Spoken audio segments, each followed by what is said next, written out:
I'm Beth Noy, and I'm a designer with the Raleigh's Urban Design Center. We would like to welcome you to today's UDC Talk. It's Filling in the Gaps Rehab of Historic Raleigh, and our speakers have become an emerging tag team for building restoration in Raleigh. Architects David Maurer with Laurie Jackson from Maurer Architects, and the development team of James Goodnight and Brian Wallace, which is not present right now, will be presenting their work with stunning examples of respectful restorations, including the one next door. The team has shown what happens when you resurrect the past while designing for the future. Please welcome David, Laurie, and James.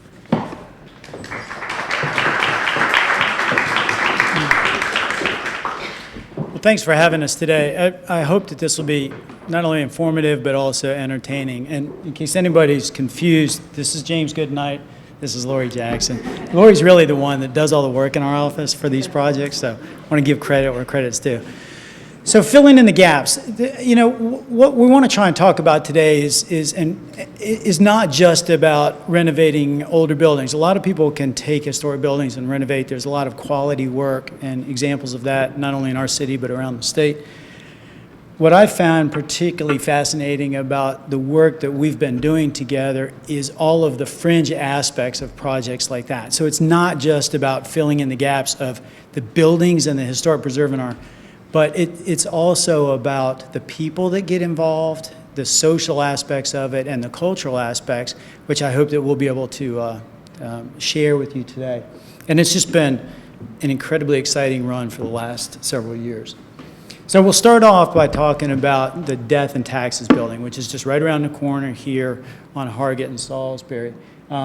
You all have probably seen the transformation of this building, and it's one that we're incredibly proud of and excited about. The building was built in 1909 as a funeral home. The Brown Funeral Home,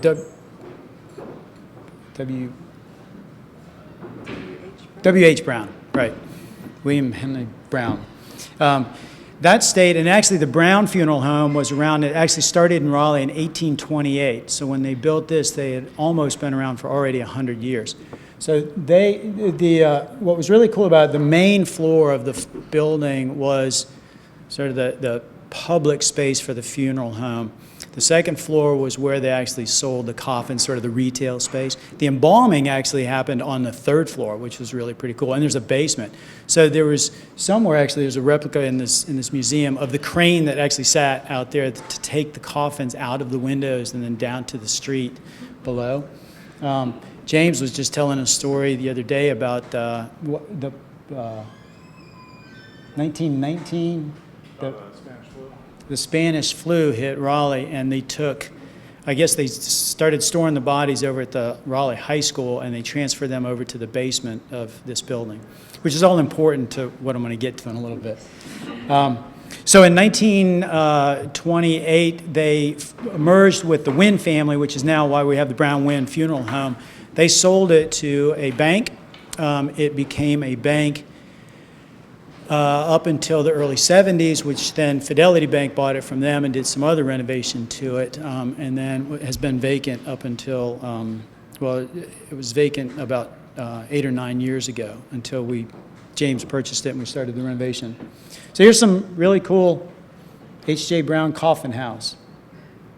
So this project is actually two buildings. There's the building on the corner, and then you can see the thin building, let's see, right here is actually now part of the project, but it was actually apartments. Think about it, it was downtown living way back in the day. It was storefront on the first floor and then apartments on the second and third floor.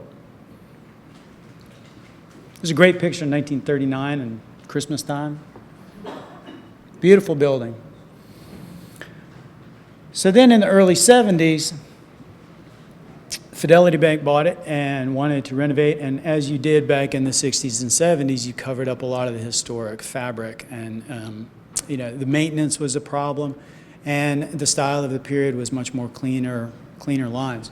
So they erected this, right? So for those of you that have been around for a while, this is what, at least I remember from when I moved to Raleigh, and it was for a long time. It went on the market, and so the third floor had been sealed off. There was a stair that went from the second to third floor, and it had actually been sealed off years ago, and the only access was actually off of this building onto the roof, onto this roof, and then down through a hatch to the third floor. So when we were first looking at it, we actually found that the interior windows were actually still intact on the third floor, and we could actually open them and look out, and we could see that a lot of that historic fabric was still there. This was a picture looking out the window, and so we got incredibly excited about what we found, because a lot of the cornice was still up there. They had cut, it was a steel structure that was attached to it, and so they had cut some of the cornice, but most of it was still there. And a lot of the stone arches were there, the brick was still there. Really fabulous. That was looking from the third floor, so the windows, the original arched windows were still in there. These are some pictures. The old, we found out that there was, the historic wood ceiling inside. So we embarked on a plan to kind of figure out what to do with this building, and very soon after we started talking to potential users of the building, Ashley Christensen stepped up and said, hey, I would love to do a restaurant concept in this building. So we started looking at the different ideas of how to best utilize this. This is actually the second floor of the smaller building. This is actually where those doors and the balcony was that I showed you earlier. So now it's Death and Taxes. So now you know where the name Death and Taxes came from. She has now a restaurant on the first floor. We've actually renovated the basement for a bar. The second floor has a little teaching kitchen in there. And then the third floor is an event space. And it's just a fabulous use for this building, and obviously something that's really incredible for downtown. The really cool thing about this renovation was, and I give James all the credit, he wanted to do it right. And we spent a significant amount of time looking at, so basically what you see here, the first floor is totally rebuilt. That was not there. The storefront that was built in the 70s replaced all of that. So working from historic photographs, we actually reproduced as best we could this historic storefront. We actually tried to find, we did the research into where the stone came from. It actually came from a quarry in Raleigh that is now defunct. So we sourced it from China. A joke was made the other day that the quarry moved to China. But the whole cornice, we worked with the State Historic Preservation Office to make sure that we were doing historically appropriate renovation. We actually had the whole cornice refabricated from a company down in Georgia that does historic replication. And this whole, what's called a cartouche right over that, based from our historic photographs, they actually reproduced this. It's a synthetic material, so it's not the original like concrete sort of material. So it's a little bit lighter and was easier to attach to it. Even the brick on the front, there was some of the original brick that was still intact, and it's a tan brick that has these little black spots in it. It's caused by iron specks that they mix in the clay. It's called iron spot. We couldn't actually find a brick that was exactly the same, but we found a plain brick that was the same kind of clay. So we actually hired somebody with a little black paintbrush to stipple. So when you go by and look at it, you can see what the original, but it's really pretty fabulous. So we really spent a lot of time, the columns near the entry, a lot of time was spent to really try to source this as honest as possible to the original. So back to the funeral home issue. This, if you hadn't heard by now, this is the most haunted building in all of Raleigh, possibly the Triangle. I'm not making this stuff up, really. So we had heard that there was, being a funeral home, that it could be haunted, and there were stories from the past. The Triangle Paranormal Society, believe it or not, there is one, actually asked to come over and spend an evening to record voices and sounds and all of that. The lead psychic came into the building, this was a Saturday night, went up to the third floor and almost fainted. She said there was too much energy in the building and couldn't stay. So the rest of the crew stayed and actually recorded voices and names and sounds and stayed till about 1 or 2 o'clock in the morning and said, that's enough, we're convinced. And even through the whole construction project, different things. The construction guys would hear things happening on the third floor when they knew nobody was up there. I wish Brian was here, because Brian Wallace with York, who's been really instrumental in this project, he tells the story of about a year ago. He took his 3-year-old daughter over there on a Saturday, took her down, just something to do, Saturday afternoon, get out of the house, went over to the building and let himself in so that he knew nobody was in there. And back then, we didn't have light switches or anything, so he had to go down in the basement to turn on the power at the circuit breaker. So he used his phone with his flashlight going down there. He's holding his 3-year-old daughter, and he turns on the lights upstairs, and he's walking back up the stairs. And he could tell his daughter, she was looking back, was doing something. And he looked at her, and she was waving. He says, "Honey, what are you doing?" She says, "I'm waving at that man back there." And he started getting goosebumps. He says, "Well, was it a friendly man?" And she goes, "No, not really." So he said, "Okay, I'm done. We'll go up." Just like 2 weeks ago, so when it was renovated as a bank, there's a vault in the basement. And if you've ever seen really beautiful historic vault doors, they always put a glass panel on the inside so you can see all the brass workings, as pride of craftsmanship. Well, this glass door, we didn't have a key for, and we couldn't ever get it open. 2 weeks ago, they came in, and the door was swung wide open. And actually, I was doing a tour, the downtown tour that happened a couple weeks ago.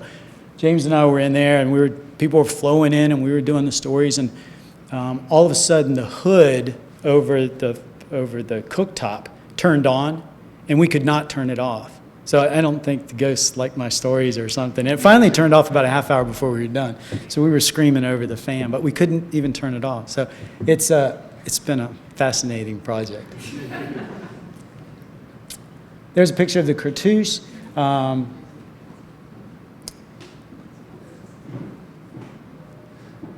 just engaging the community in art. This was a big blank wall. It's right on the property line. We could not do any windows or anything there, so James engaged an artist to do this mural on the backside of the building. Something else to add. This was actually the original step into the main entry, and the way it was, we couldn't reuse it. So James had this great idea of creating a bench outside, and we had a local artist design this pedestal that looks like it's sinking down. Now you have a giant chain around each side of someone trying to take it or something. Is there chains on? Skateboards. Oh, to keep skateboards off. Okay. We actually, when you go by there, take a look at this entry. This is sort of a nod to the past. A lot of the downtown buildings had basements that extended out under the sidewalk, and they would have little glass panels. I think the Montague building down there still has something like that, and it's a way to let light down into the basement. Well, we recessed the doors in this, and we actually had these panels fabricated, and they're little light. They're actually little LED bulbs on the underside, and what's really cool about it is James has an app that he can change all the colors from wherever he is. Anything else you guys want to add? In regards to the panels, that was another local artist. There's a foundry in Virginia, OK Foundry, who designed the panel system for us. And also Luke Buchanan is the mural artist. We worked with him on the Nehi project as well. And Lucas House is the metal artist that worked on the bench. Worked with a local woodwork shop to create all of these. Extensive detailing went in to kind of create all these panels, entry, storefronts, and all of that.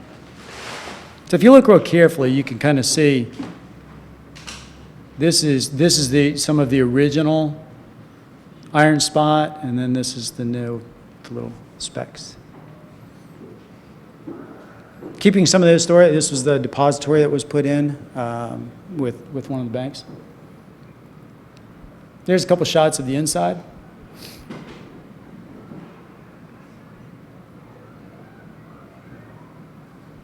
We also worked, so we were the architects that worked on basically revitalizing the shell and going through a lot of the historic approvals and all that.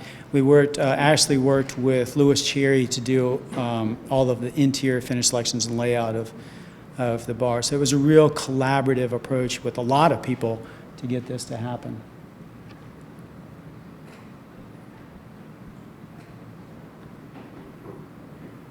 There's the vault door with the glass panel on it.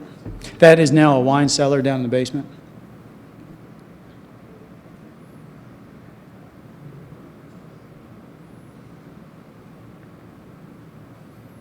Worth noting that second floor, that I think 3 drop ceilings and I think a 9-foot ceiling we got it was kept pointing out, and 14-foot ceilings we didn't know about. Right. When we first walked in, really low ceilings, and we kept peeling back the layers and realized we had a 14-foot ceiling. And this picture also is of the 3rd floor kitchen, and part of the complexity of this project was there is a kitchen on every floor. So if you add in the hoods, the ductwork, just the roof of that building, there is literally not another square inch that any additional equipment could sit. I think every inspector said they hadn't seen that much stuff crammed into a building that size before.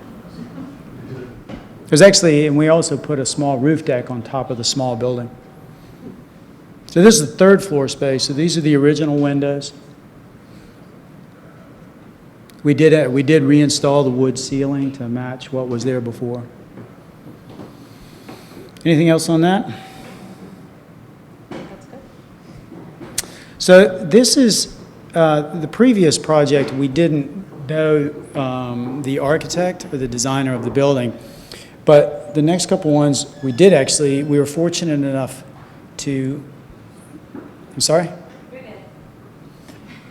To know who the architect was. In fact, we actually found the original construction drawings for the building. So this is a building, not a glamorous building by any means, but I think a really interesting part of Raleigh's history and Raleigh's culture. This is the Fisher Foods building over on Brookside Drive. It's around the corner. Everybody knows where the Circus restaurant is down on Wake Forest Road. It's right around the corner from that. It's just a pretty simple brick building built in 1951. Frank Simpson was the architect who actually worked in the office of William Henley Dietrich, one of the most prolific architects in this area. Frank also obviously did the Capitol Club building, Wake County Courthouse. James bought this building, and we actually worked with Ashley again on this one. This is actually an auxiliary, we call it the Ox, commissary building for her. It's a giant kitchen where she prepares a lot of her soups and bread. She's got a pastry shop in there. A lot of the stuff that she can do away from her buildings, her restaurants downtown, can be done in this location. So here, this, as I was saying, what was really cool is we found the original plan, so we could actually go back and see what the original was. Fisher Foods, for those of you that are old enough to remember,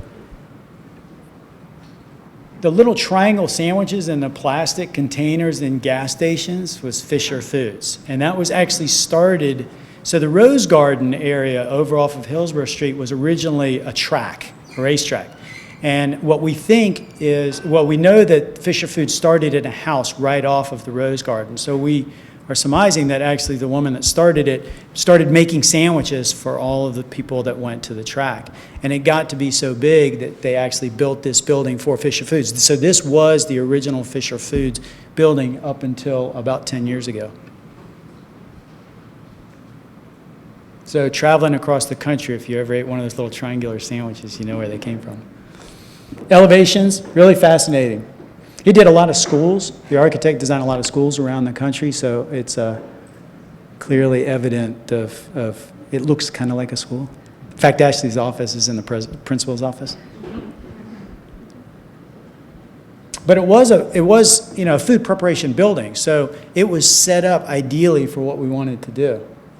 But again, as Jane was just saying, we walk into these buildings and we see this old hung ceiling and it's dirty. We know it's going to come out, but we don't know what's behind it until you start peeling back the layers. This is sort of the condition. So maybe that looks a little familiar now. So here we are done, and it works fabulous. It's just a great repurposing of this building, really honest and true to its original use. Touch on that skyline? Did I miss it? Oh, yeah. So one of the previous photographs that I showed of that kitchen area had that hung ceiling, and when we pulled it away, we actually found these skylights up above. The drawings actually had these skylights on there, but we didn't know if they were still there because they'd been covered up on the roof and down below. So we pulled this away, and we found these fabulous skylights. So we actually went in and restored those back to provide a lot of natural light back into these kitchens. Is it a fan? That is a fan up there, exhaust It fan. was the bakery originally, so it was the exhaust for the production.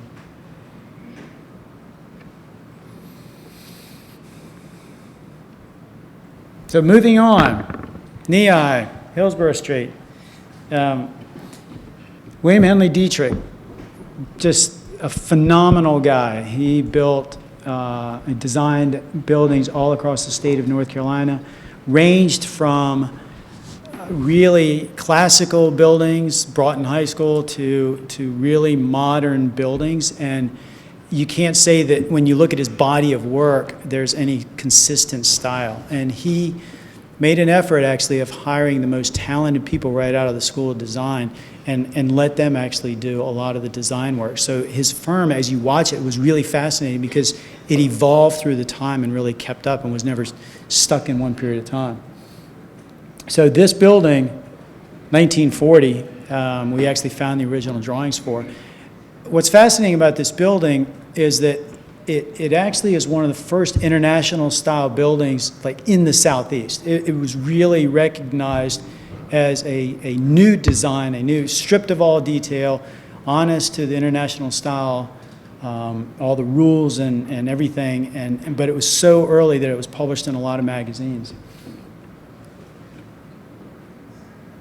Some original photographs. This is up on the second floor. So the building has 2 floors on the front and a huge bottling area in the back. And the syrups were actually up on the second floor and then drip through down to the bottling on the first floor, and then they packaged it in the back. And in the side, if you go by there, well, we have photographs. On the side, the trucks would back into a covered like porch area that they could load and then drive off. I don't think you can kind of, that's open, so the trucks would back into this area right here.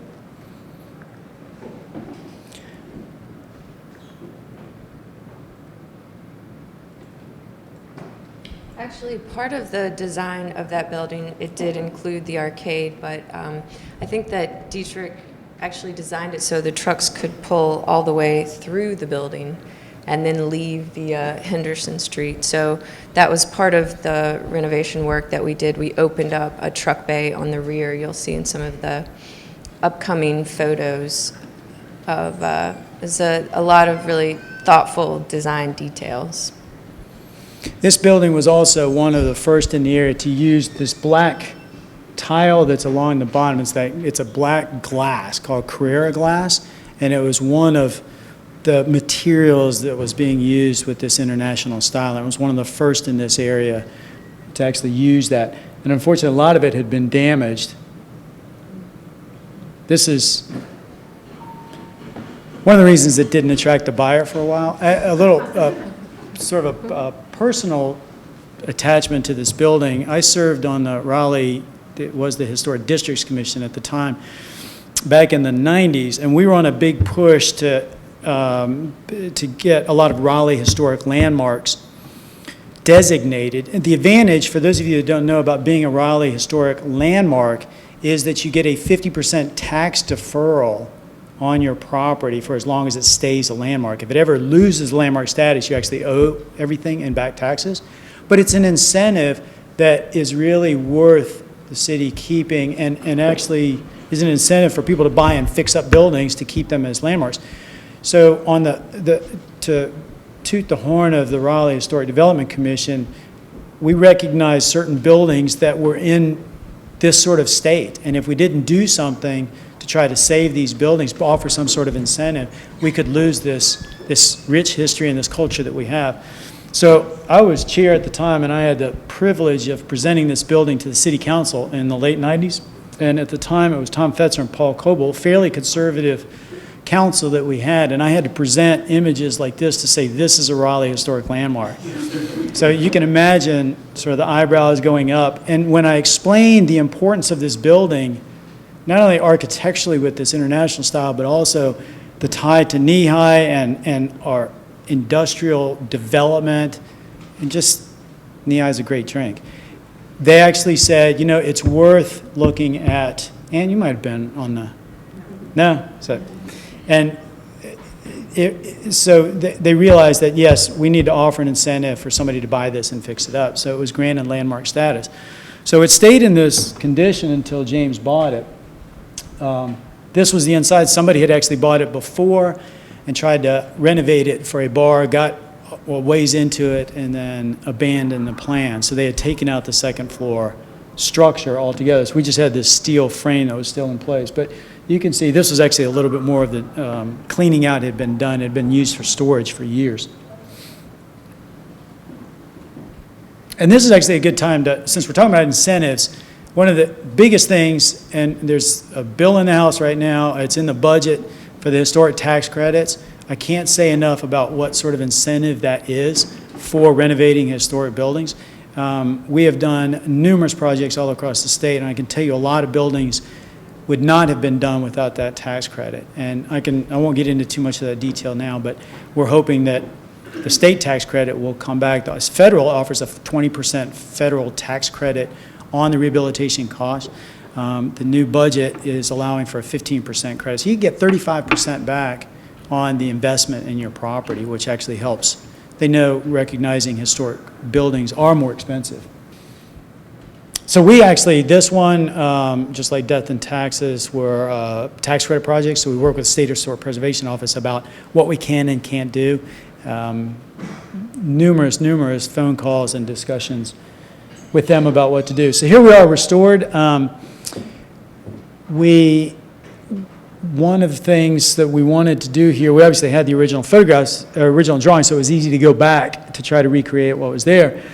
But one of the hurdles that we had in this project was the signage. As you all know, Raleigh has a fairly strict sign ordinance. So we applied for a variance because we wanted to have this sign put back up as an honor to what was there in the past. This is on the side. There was this beautiful artwork over here, and it had been, the paint was actually still there, but it had just been washed off a lot. So we went to Board of Adjustment, and after a lengthy debate that night, they agreed that it was not a sign, but artwork. So a hint for anybody out there, it's not a sign, it's artwork. And look at what we have now. It's so much more than a sign. It really is something special, driving down Hillsborough Street and seeing this. Lori, can you talk about?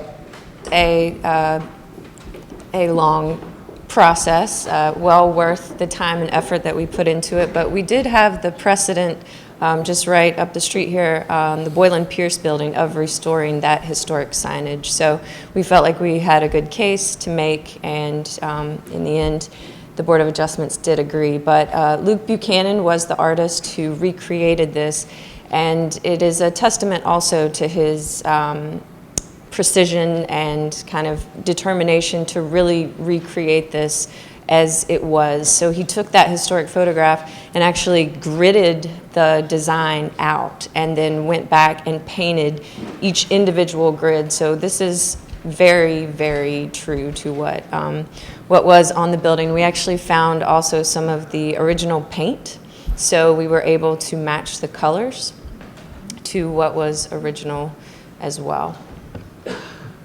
I'll add that this little yellow stripe down there is Lori's handiwork. She went out there. I did a little painting. She couldn't stay away from it. So working with the state, what was really interesting about this building is because with the preservation tax credit, it's a preservation tax credit. So you're trying to preserve what's there. You're not trying to restore it. You're trying to rehabilitate it, but it doesn't have to go back to its original state. So what we do is an assessment of what we have, and we try to preserve the historic character of whatever is there at the time. So if you remember, the second floor was gone. So we worked with the State Historic Preservation Office. Obviously, we wanted to put some floor back in, but we made the position that we wanted to leave some of that open because it tells a little bit of the story of the evolution of the building. At one point, it did not have a floor.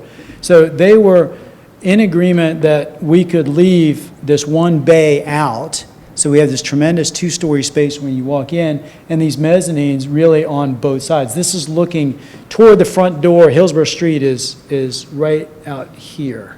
So looking out. So when you walk in, and just trying to keep, I mean, one of the things that we've tried to do in our work is also be as honest to the space as it is. If we have a really great texture of paint, let's preserve it. Let's leave it. It tells a story. You can't hire a painter to do something like that, right? So, and it's there. So let's try to preserve it and give it that visual character of it. We worked with local people to create this. You want to talk about the railing and the stair? Sure. This is Lucas House of Iron House Forge. There was not a stair existing in the building when James bought it as well. So we had the task of recreating a stair as well as this railing that you see. So there was a paint line on that brick wall behind the stair that you see, where we had the existing or the original rise and run. So it was a lot of back and forth with the building inspectors and a lot of compromises to sort of come to this design in the end, and it being true to some degree what was there, although we don't have evidence of exactly what it was. But working with this artist and kind of developing the design, I think we're all happy with what came out of it, and it really has become sort of a centerpiece of the space as in the continued life of the building. I just want to add that, you know, again, James and Brian are really pushing us to kind of go beyond just sort of what we find. If we have to recreate the stair, let's do something that references the past. It's obviously not a historic stair, but how can we reference the past but use local artisans and do something really creative and artistic and sculptural, and it really became something special. This is actually, it was a light well that provided access to the roof for the back of the building. So this was all restored. So you go up and you have this balcony looking down into the rear space, and then that's the stair that accesses the mezzanine. So again, it was a way to sort of push the envelope of a reference to the past, but doing something now and today, so that when this building gets renovated 100 years from now, they clearly know that stair was not an original stair. It is sort of adding to continuing the story. That's the best way to put it. So what's the building used for now?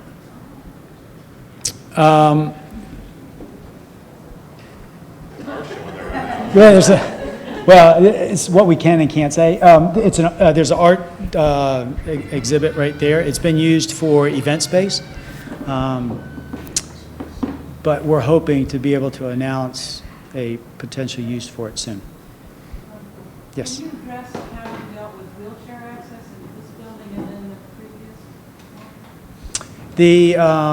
previous?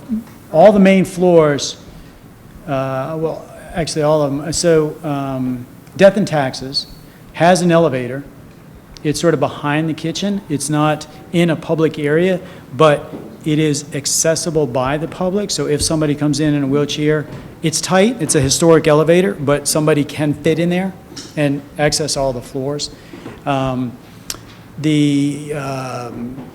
Fisher Foods was all a one-story building. And so the photographs I showed were from the front, where it's up off of the ground. The parking is all on the back, and you can roll right in. I mean, obviously, they've got trucks. They're delivering stuff, and so everything is accessible. This one right here, all of the main floor is accessible. The second floor is not required to have wheelchair accessibility. So the main floor here, both the front and the rear door, are handicap accessible. And all the bathrooms, everything that we do when we're installing a new bathroom facility or break room or anything has to meet, and all of Ashley's restaurant has the proper it has to meet the handicap requirements.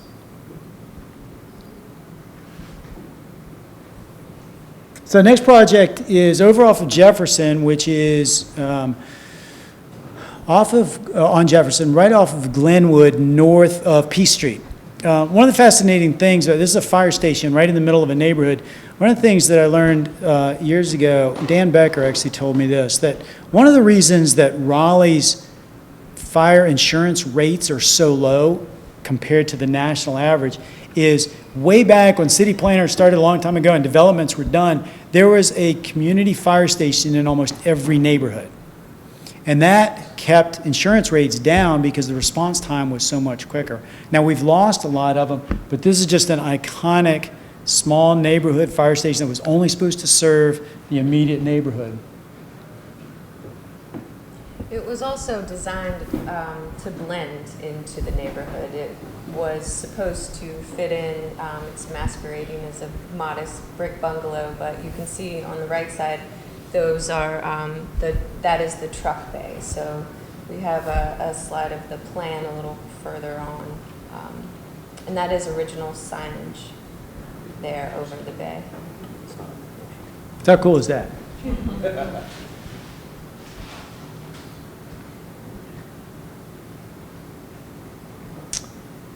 So this building, obviously, had stopped being used as a fire station and had gone through, several people started trying to do some renovation work to it. James purchased it and felt the best use for it would be as a residence. So we actually had, well, here's a good shot of how it fit into the neighborhood. Glenwood is just right up here.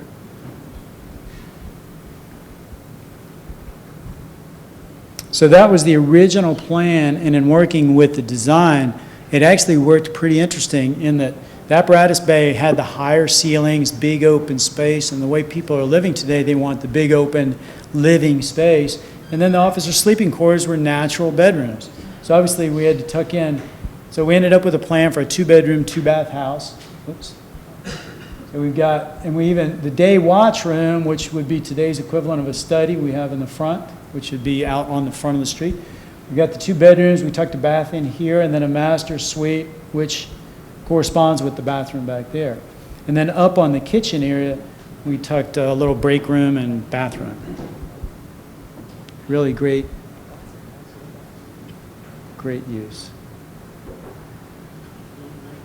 Restoring the original doors were still there.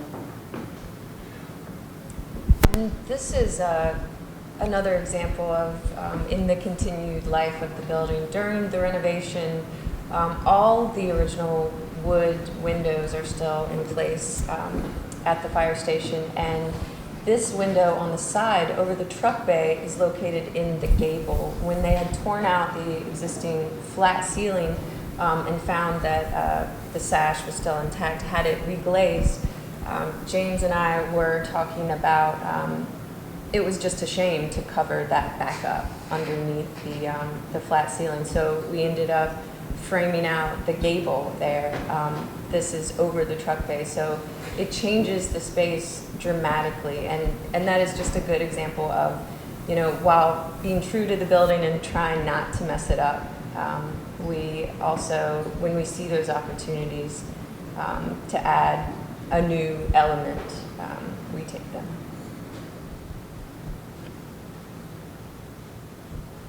That is the original signage over the top.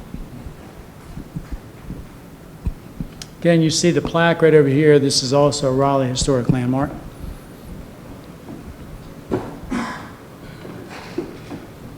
So this is currently under construction.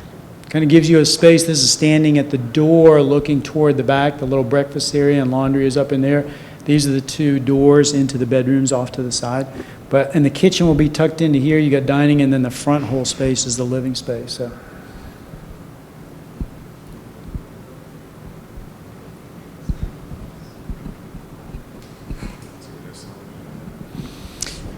So we anticipated that there might be a question about what's next. What are we doing? So we thought we would just present a couple of things that we're starting to work on.